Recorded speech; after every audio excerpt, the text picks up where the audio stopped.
Investments in securities market are subject to market risks. Read all the related documents carefully before investing. Friends, in this video, I'm going to talk to you on the topic fighting the FOMO factor.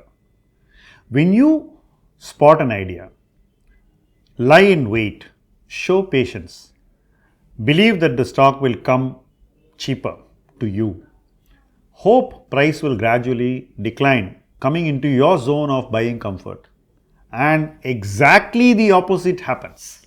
The stock keeps climbing and goes out of your zone of comfort and doesn't look like it's coming back anytime. Then you have to fight your FOMO factor. You should not give in to that fear of missing out, because when you pay more to buy, if you end up paying several years of earnings at the time of purchase, you are going to set yourself up for very ordinary returns.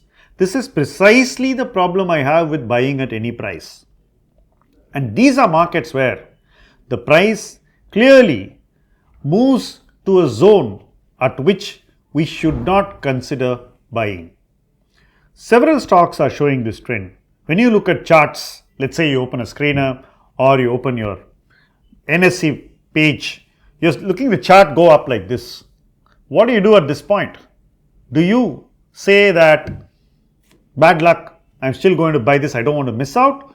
Or you're going to say, I'm going to pass this one, maybe something else will come my way. I think that you should condition yourself to pass over stocks that have gone out of your zone of comfort.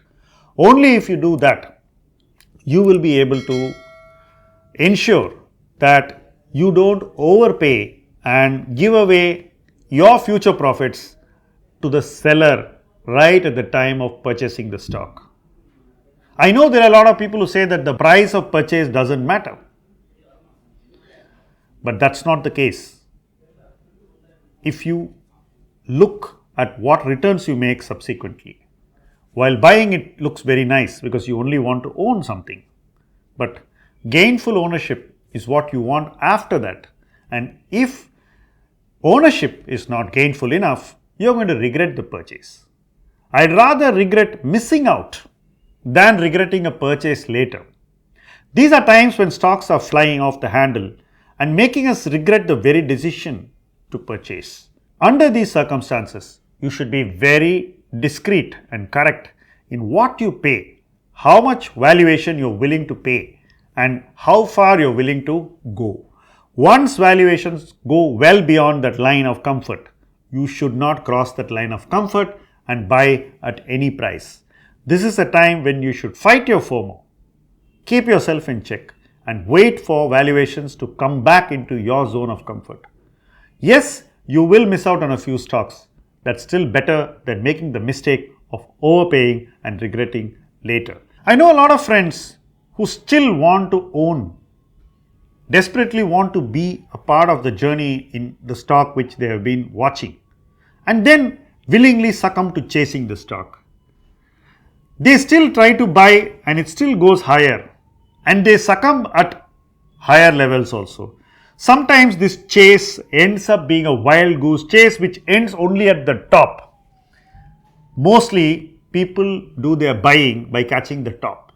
Now this is certainly something which they could have avoided, but that inability to control that fear of missing out is what makes them commit this mistake. This is a time when you should be very valuation driven and you should know how far you're willing to go.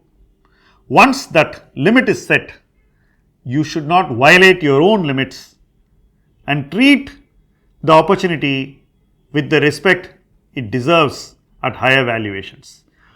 You may have liked a stock at a lower valuation. It's not as likable after the valuation has significantly moved. You need to change your perspective, your preference, and moderate it to such an extent that you are willing to miss out on it simply because the valuations are not as likable to you in the present as they were when you first looked at the stock. This is what will make you help fight FOMO decisively and keep you grounded. Thank you for watching this video.